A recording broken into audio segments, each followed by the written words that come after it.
huge amount of the world's largest banks are all about to collapse. Institutions that were once the pillars of the West's economy are now starting to go under. Just this month, Credit Suisse was forced to restructure itself after losing half of the company's stock value in only a year. Deutsche Bank is also facing some serious losses, with their stock price dropping by over a quarter in recent months, with many economists predicting Deutsche Bank to go bankrupt in just the next year. And it seems like these stories are pretty much the same all across the board, with even Morgan Stanley recently closing down one of their companies, losing them over $900 million in the process, along with Goldman Sachs, who's now being forced to lay off hundreds and hundreds of their employees. So what's going on here? Well, there's several reasons why all these major banks are collapsing, and we're going to be going from the least to the most dark reasons for their collapse. 5 being the lightest reason and 1 being the darkest reason. And trust me, these reasons will get very dark. So let's start from the 5th reason the major banks are collapsing. This being CDOs, collateralized debt obligations, which in simpler terms means a bundle of debts packaged together. And this is one of the key reasons that banks are losing tons of their stock value right now. Now normally these collateralized debt obligations are a good investment. They're simply just a collection of debts bundled together into a package. They don't all have to be good debts either. As long as most of them will be paid back, the overall package maintains its value. And while the economic climate is stable, this can be a good investment opportunity as most of the loans in the package will be paid back.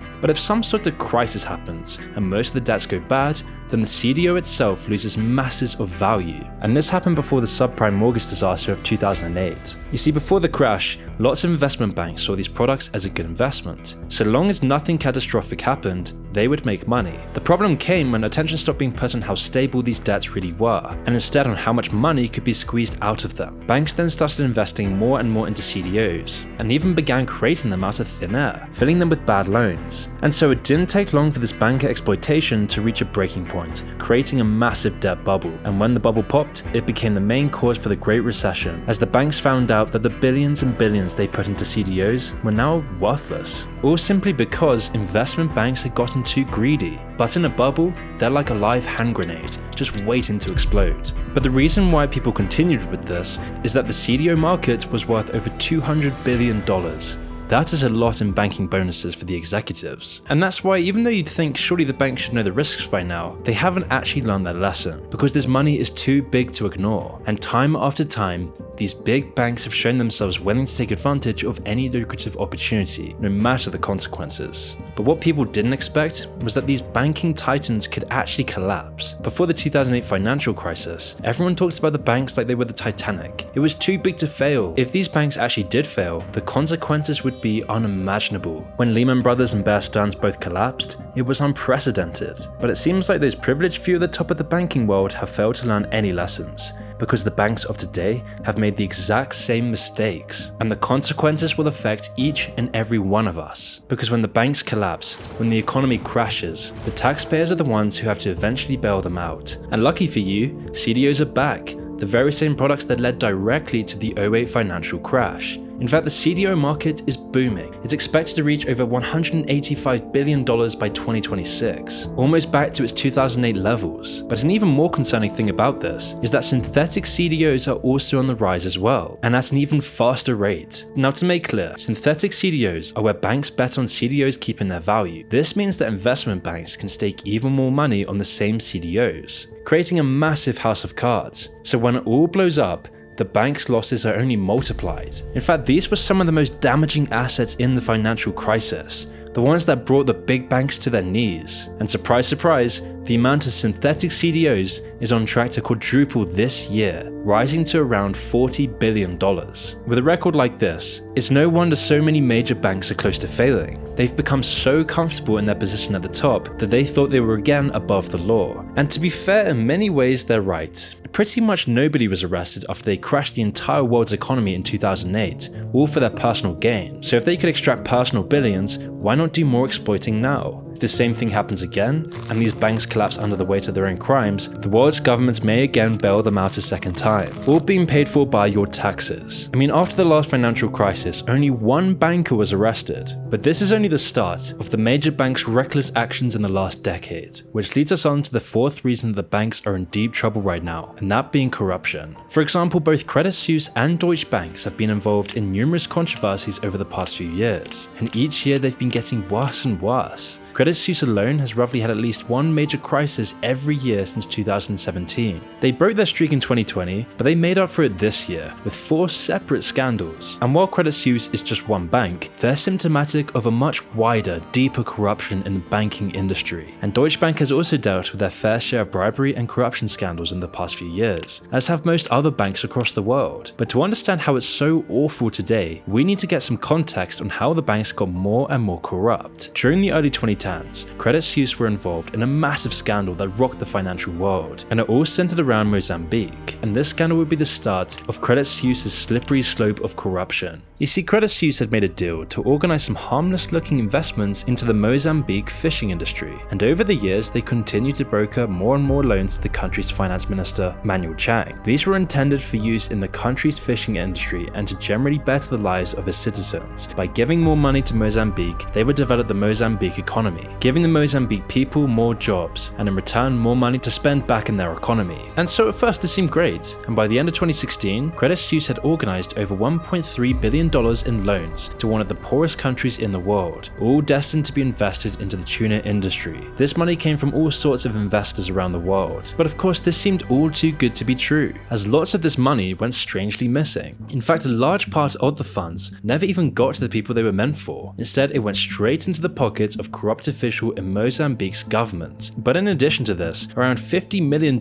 of this money also went to Credit Suisse themselves in the form of kickbacks. Or in simpler terms, this was money that the bankers were paid to broker more and better deals for the corrupt Mozambique officials. They would also get massive commissions from the $1.3 billion they organized from other investors, whilst making money back from the corrupt Mozambique officials. And of course, this would end in disaster. The whole episode in fact crashed Mozambique's already fragile economy whilst lining the pockets of a few incredibly wealthy bankers. And in the grand scheme of things, they only made around $50 million from this, which really isn't that much for Credit Suisse, a giant multi-billion-dollar banking institution. In fact, they make billions in revenue every single month. But still, these executives went out of their way to ruin Mozambique's economy, one of the poorest in the world, for simply a few more million. That money would have meant so much more to so many people, but instead it lined the pockets of a few wealthy bankers, making them marginally richer, and the damage done to Mozambique was incalculable. It was 2 days of mayhem, an eruption of anger that caught the authorities wrong-footed. With around 60% of the country still living in extreme poverty. Once the truth came out, Credit Suisse was fined heavily, being slammed with a bill of $400 million to pay back to investors. But did they learn their lesson? Was this just a one-off crime by some rogue bankers? Well, of course not. It's only gotten worse since then. More and more scandals are uncovered every day. In 2018, they agreed to pay $77 million after being exposed for similar corruption in the Asia-Pacific region. But don't get me wrong, this isn't just Credit Suisse. All the other banks are involved in the same sort of deals. Deutsche Bank was fined over $258 million by the US after they were caught doing business with dictatorships in Libya, Iran, Burma, and Sudan, all countries under international sanctions. Deutsche Bank made deals to evade sanctions and prop up authoritarian regimes just for profit, and it's estimated that they made over 27,000 deals valued at over $10 billion. Dodging sanctions has seemingly become an addiction for Deutsche Bank. They just can't stop. In 2017, they were caught laundering over $10 billion out of Russia. But we're only talking about confirmed cases. The real amount could have been over $80 billion. Deutsche Bank has continued to make deals with Russian oligarchs despite the damage they've caused the world. Blinded by greed, they're willing to break laws and incur fines if it's worth it in the long run. As recently as 2020, they've stated they're looking to further expand into Russia. As other businesses leave Russia in the wake of their invasion of Ukraine, Deutsche Bank stays. In fact, they pretty much had to be forced out of the country, only agreeing to wind down their operations after mountains of criticism and controversy. And this is the key reason why Deutsche Bank is losing so much money, because the public doesn't trust them anymore. And it's the same with all the banks. This growing controversy, this growing distrust of people's savings in these banks makes people want to pull their money out and their stocks with it, which is starting to bleed these banks dry.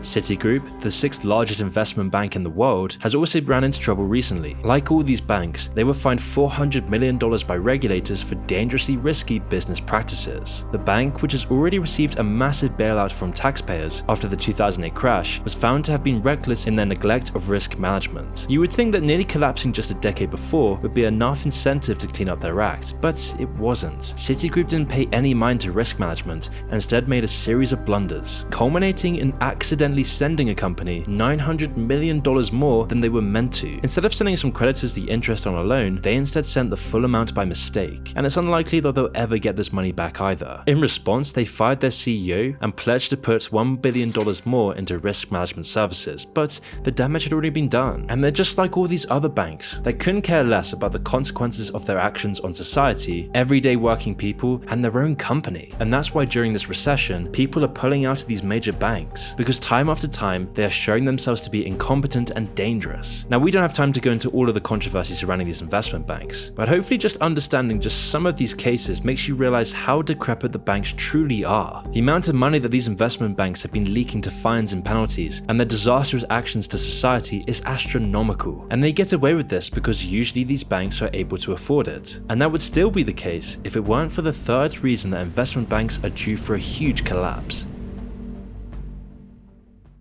But before I continue, I want to shout out today's sponsor, Established Titles. Established Titles is a project based on a historic Scottish custom where landowners are referred to lairds, lords, or ladies. What Established Titles does is give you 1 square foot of land, so you can call yourself a lord or a lady and provide you an official certificate with a crest. Once you have your certificate, you'll have a unique plot number to see the exact location of your land. By owning this land, Established Titles allows you to change your name to lord or lady on credit cards, plane tickets, even dating profiles, and so much more. And even better is that Established Titles plants a tree with every order and works with global charities One Tree Planted and Trees for the Future to support reforestation efforts. And right now, Established Titles told me that the first 200 people purchasing a title pack using my link will effectively be next to my plot, just within a few minutes of walking distance. And so depending on how many of you want to become a lord or a lady, we can build our own little moon kingdom. It makes an amazing last minute gift, and right now they have a massive Black Friday sale. Plus, if you use code BLACKMOON, you'll get an additional 10% off. So go to establishedtitles.com/blackmoon. And this being CLOs, one of the most incredibly damaging things to each and every one of us that you've probably never heard of. So let me explain. CLOs, as the name might imply, are incredibly similar to the CDOs that we've already discussed. They're a collection of loans, but unlike CDOs, they're made up of business and corporate debt rather than mortgage bonds. CLOs are also generally made up of bad debts that are likely to default. Another similarity is that they've been exploited in exactly the same way. The banks have got billions riding on bets to do with these bundles of loans. Historically, they've always been a safe investment. Businesses tend to pay back their loans, and so there's not much risk that the loans that make up the CLO will go bad. And even if a few of them do, the diverse portfolio that makes up a CLO generally ensures the safety of the overall product. However, people are only just waking up to how damaging these CLOs truly are to everyone. Because right now, during our current economic recession, a large number of companies are starting to default on their loans. And the fact that CLOs are made up of loans to generally failing companies makes this all the more pressing. But mass defaults would only happen in the event of some sort of larger economic crisis affecting businesses. A crisis very much like the pandemic. When COVID began, an alarmingly large amount of the underlying loans that made up CLOs went bad. The markets reflected this when the price of CLOs tumbled in March of 2020, when the pandemic first hit. Did the banks realize that these products were risky and reduce their exposure though? Of course not. Instead, they bought even more of them while they were cheap. Citigroup alone bought $2 billion worth of CLOs, all while they were cheap, and made $100 million by selling them later. And this kind of easy money is addictive for these banks. It gives the bankers huge bonuses, all for really doing nothing, which is why all the major banks bought in. And only today has this left them incredibly exposed. Wells Fargo has nearly $40 billion invested in CLOs, and that's just the stuff we know about, because banks are very careful to hide these investments and shell companies to throw off regulators and prying eyes. However, whilst this might sound complicated, there's a reason they're trying to hide this up, because CLOs will affect the whole economy, and when the economy affects society, this affects the entire world. This will affect people's businesses, people's families, people's jobs, crime, and everything to do with society. And the risk that these CLOs have if the economy continues to decline is very, very high, as more and more of these loans in CLOs will go bad. And if enough of them fail, it will be just like 2008 all over again, but worse. These CLOs are compounding our economic recession. When the economy goes down, they double the negative effects. And with the combination of CLOs and CDOs, banks are facing incredible risk, and so are we. All it would take to topple them is just one small push, and suddenly millions of people's money is evaporated. So the banks have exposed themselves to massive amounts of risk yet again. Their habit of continually risking the world's economy to make a few bucks has left people angry. But trust me when I say that it only gets worse from here. When you see how things really work behind the surface, you realize how dark this rabbit hole truly goes. So the banks have exposed themselves to massive amounts of risk yet again, and we've already seen the lengths banks are willing to go for profit. And it's this lack of accountability over the years that leads us on to the second reason on our list: overconfidence. You see, everyone knows that banks are corrupt, but nobody thought that they could be so brazen in their criminal activity as to literally manipulate entire financial systems. But they have. They've made themselves monstrously rich at the expense of the world, and barely anyone's heard about it. And it all goes back to a system called LIBOR, a tool that was meant to regulate the banks but ended up as yet another form of mass exploitation. LIBOR, or the London Interbank Offered Rate, is a general exchange rate for loan interest rates between the many big banks operating in London. The idea is that banks each report what interest rate they would usually pay to borrow cash, and then the average would be taken. This interest rate is applicable to over $350 trillion in assets, so it has far-reaching implications from mortgages to student loans. It's also meant to be a sort of temperature check for the financial system. A low rate means banks are eager to lend money and therefore think the system is secure. A high rate would mean the opposite: the financial system is precarious and loans are riskier, so they demand a higher interest rate. The problem though was putting the power to change this rate into the hands of the banks. If they all agreed to fudge the numbers, they could still pay whatever they wanted whilst telling the regulators they were paying more or less, and this meant they could push LIBOR up or down whenever they liked, leading to a misvaluing of all those $350 trillion worth of assets that LIBOR touched. This meant they could profit from all the deals they made, selling stuff for more than it's worth or buying things for less than their value. And when the banks realized this, they began to form a huge cartel, agreeing to manipulate LIBOR together for their own gain at everyone else's loss. Of course, all of the manipulation led to people losing out on their mortgages and student loans, and the banks would manipulate the interest rates for years. Whistleblowers have stated that it was widespread as early as 1991 and continued until the early 2010s, which means for over 2 decades, Deutsche Bank, Barclays, Citigroup, JP Morgan Chase, and the Royal Bank of Scotland all manipulated LIBOR, and when this was all discovered, only 5 bankers were actually found guilty. The fines barely made a dent either, not getting anywhere near close to the amount that they gained from the LIBOR scam. In fact, for the banks, this is just the price of business. But you see, this is just one part of the fraud puzzle. The banks are constantly manipulating other markets to their own gain. The gold markets were once an accurate representation of the amount that gold actually costs, and they were backed up by the physical thing, but that's far from the case today, and a large part of why is down to market manipulation.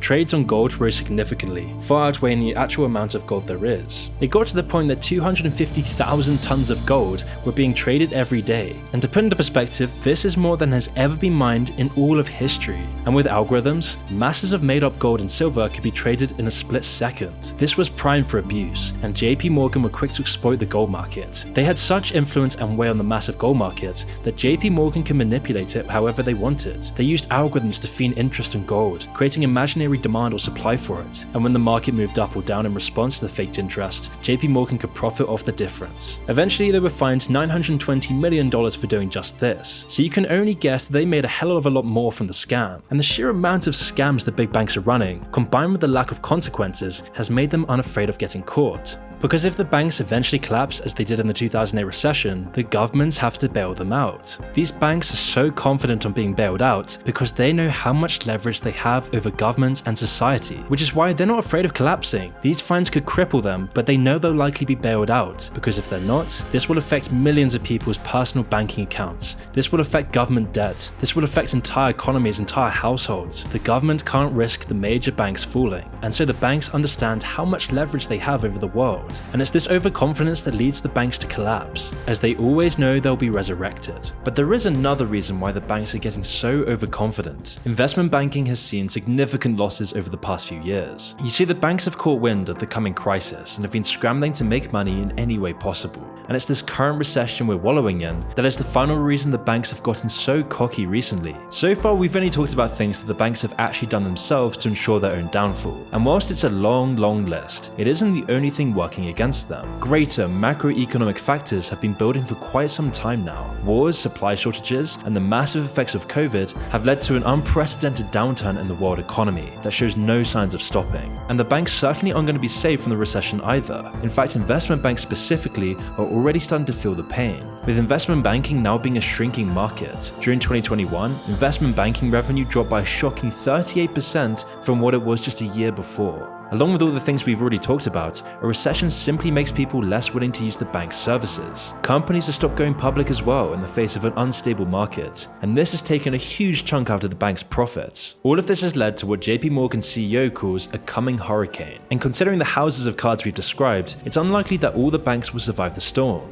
Credit Suisse, for example, is going into an emergency restructuring in the face of massive losses. Deutsche Bank is also looking on the verge of collapse, with their valuation going down by 15% in just 1 year. And we may be coming to the point where these massive criminal empires finally begin to fall. Everything they've done might finally be catching up to them. But a more cynical conclusion could be that collapse isn't something the banks are actually afraid of. As we mentioned before, why else act so recklessly? We've seen they're likely to just get bailed out, as has been done with every other financial crash. And once again, it could be the taxpayers footing the bill for their crimes. We can only hope that out of the coming crisis, some proper regulation and rules can come into effect. But knowing the full control banks have over society, governments, and the population, it seems like this is far-fetched to believe. If you enjoyed this video and want to see more controversial videos that I can't release to the public, consider joining the channel. For just $5.99 a month, you'll have access to monthly exclusive videos not released to the public, where you can watch our videos on Ted Kaczynski and our Mr. Robot series review, and soon we'll be releasing a video on the man behind gay frogs. In addition to the exclusive videos, you'll also have access to my private Discord group. All you have to do is click the join button below or click the link in the description.